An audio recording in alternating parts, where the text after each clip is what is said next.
morning watazamaji wangu wa BM Daily Politics, na kama vile ambavyo mnaona hapo kwenye screen ndivyo hali ilivyo sasa hivi kule Olkalau, ambako tayari wananchi wameanza kufika kwenye vituo mbalimbali ili kushiriki kwenye uchaguzi mdogo wa siku ya leo. Kwa kweli watazamaji wangu, kama kuna eneo ambalo serikali inaendelea kuwa na wasiwasi, serikali inaendelea kufanya juu chini ili kumdhibiti former deputy president Mheshimiwa Rigathi Gachagua, ni hapa Olkalau.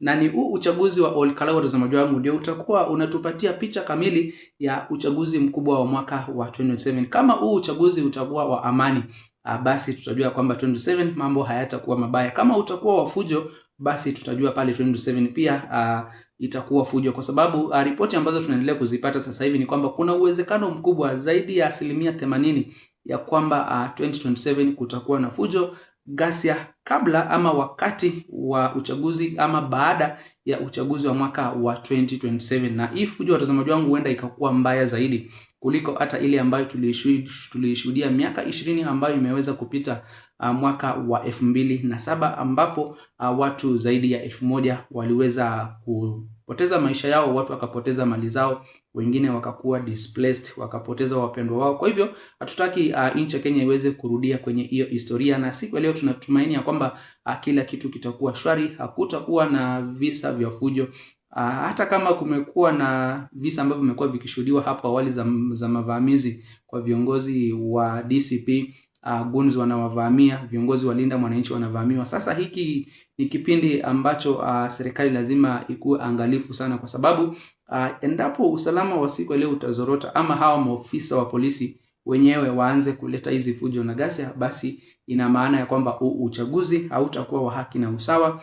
Na ni jukumu la IEBC. Kama uchaguzi sio wa haki na kuna fujo, inamaanisha kwamba wananchi hawatajitokeza, watakaa manyumbani kwao, hawatakuja kupiga kura. Hii inamaanisha kuna uwezekano mkubwa pia uchaguzi wa siku ya leo uweze kuahirishwa mpaka siku ambayo itakuwa iko sawa.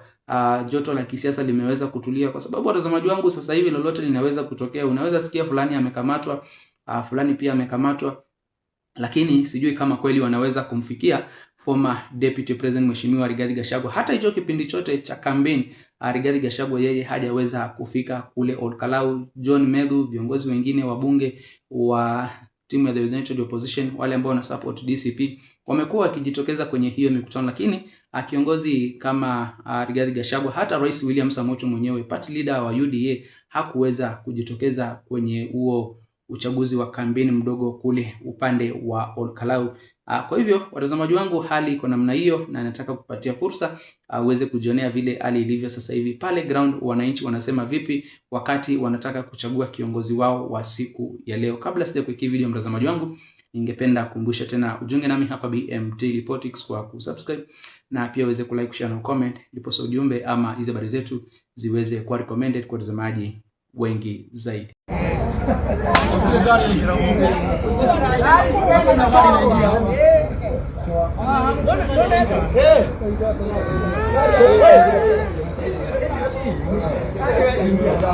Utire gari iraikira polling station. Mwaigwa. Utire gari yagone kuikira kou. Utire gari yagone kuikira kou. Kuna gari itaingia kwa polling station.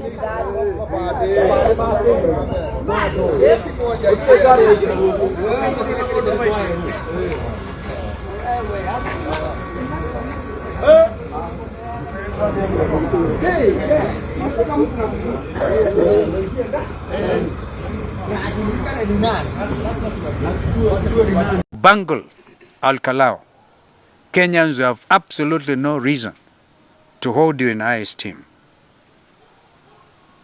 You have powers to sanction anyone, including bigwigs in government, who violate electoral laws as well as those who orchestrate violence. Do not stand idle while the integrity of elections and your very own office is eroded. What happens on Thursday will demonstrate whether or not you are an impartial arbiter. As I've actually repeatedly said, you have the opportunity to prove you are not a William Ruto Commission, that you are Kenyan Independent Electoral and Boundaries Commission. And secondly, your capacity to hold a free and fair and credible general election will actually be put to test on Thursday. Kenya belongs equally to those who govern today and to those who aspire to govern tomorrow. We reiterate, the alternative united government. Let us therefore choose peace over provocation, law over lawlessness, and national unity over political division. Let all state agencies, including the police and IBC, serve all equally without fear or favor. We have seen, Mr. Kanja, you're deployed of 1,000. I think it's on everybody's telephone. 1,000 police have been deployed to Al-Kalau. We pray to God that this is not another kind of election as happened in Bere North. And the country noted, UDA lost Bere election. UDA lost in Malaba. And we all know that. Why don't you just accept defeat? We know that a cabinet minister, took over a polling station. And Kenyan has to scamper for peace, run for their dear lives from a minister. Well, all these state officers, we should not engage in politics. And you know it. You know it is in the Constitution. And you are out there. You are distributing relief food, you are giving mattresses. Yeah, blatant abuse of office and the electoral code of conduct. Na mtazamaji, uchaguzi wa siku ya leo hatutaki ukue kama chaguzi zingine ambazo zimekuwa zikitangulia. Chaguzi ndogo mwaka wa 2025 mwezi wa 11 kulikuwa na uchaguzi mdogo ambao uliweza kushuhudiwa fujo na ghasia. Kuna mali ambazo ziliweza kuteketezwa, na kibaya zaidi kuona ya kwamba kuna baadhi ya viongozi wakiwemo mawaziri ndani ya hii serikali ya Kenya Kwanza ambao walienda wakatake over baadhi ya vituo vya kupiga kura, vituo vya kuhesabu kura, ili tu kuhakikisha kwamba viongozi wao ndio wameweza kutangazwa washindi. Mambo kama haya, watazamaji wangu, yasijaribu kufanyika pale Ol-Kalau, kwa sababu Ol-Kalau sio Mbeere North. Pale unaona idadi kubwa ni the United Opposition, idadi kubwa ni supporters wa DCP, ni supporters wa Rigathi Gachagua, na kwa hivyo wako makini sana kujua ni nini ambacho kitakuwa kinaendelea pale. Endapo kutaonekana dalili za viongozi kutaka kuingilia uchaguzi, basi mambo huenda yakaharibika zaidi, kwa sababu watu wa Ol-Kalau wamejitokeza kwa wingi, wanataka kuchagua kiongozi ambao wao wanamtaka, sio kiongozi wa kupatiwa, sio kiongozi wa kununuliwa ama kiongozi wa kununua kura. Hapana, wao wanamtaka kiongozi ambaye wanamchagua kwa kumpenda, sio kwa kumchagua kwa kile ambacho anawapatia. Unajua UDA, watazamaji wangu, imekuwa na huo mtindo wa kupeana zawadi kubwa kubwa kwa watu wa Ol-Kalau, lakini UDA imesahau ya kwamba hawa watu wa Mlima Kenya ni rahisi kuwakodisha, lakini kuwanunua ndio ngumu. Wasifikiria kwamba eti kwa sababu waliwapatia zawadi nono wakawaletea maendeleo, hiyo ni sababu ya UDA kukubalika ama Mchina kukubalika siku leo kuweza kuchaguliwa. Hapana, hakuendi hivyo watazamaji wangu. Hayo maendeleo ni haki yao, hiyo ni tax wamekuwa wakilipa, na haijulikani ni kwa nini wakati wa kampeni ndio pesa zinatumika zaidi. Hiyo ni kama njia moja ya kuwanunua wale wapigaji kura, ni kama njia moja ya UDA kutaka kununua kura, ndiposa njia moja kutaka kupeana maendeleo ndiposa iweze kupewa kura. Lakini hakuendi hivyo. Yale mambo ambayo tumekuwa tukiyashuhudia hicho kipindi chote cha campaign ni ishara kabisa watu wa Ol-Kalau hawako interested na pesa za UDA. Sera zao ni gani?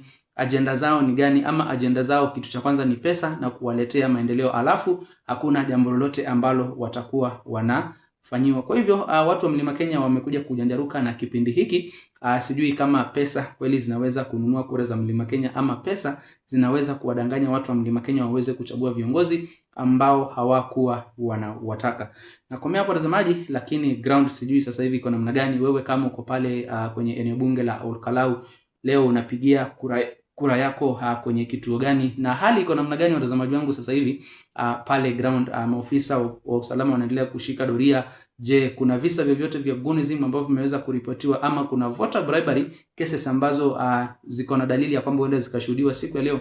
Niacheni maoni yenu hapo kwenye eneo la comment watazamaji wangu, na kabla sijatamatisha ningependa kuwakumbusha tena mjunge nami hapa BMT Politics kwa kusubscribe, na pia mweze kulike, kushare na comment, ndipo ujumbe ama hizo habari zetu ziweze kuwa recommended kwa watazamaji wengi zaidi. Msende mbali watazamaji, nitakuwa narejea vipunde na habari zaidi za kuwafahamu.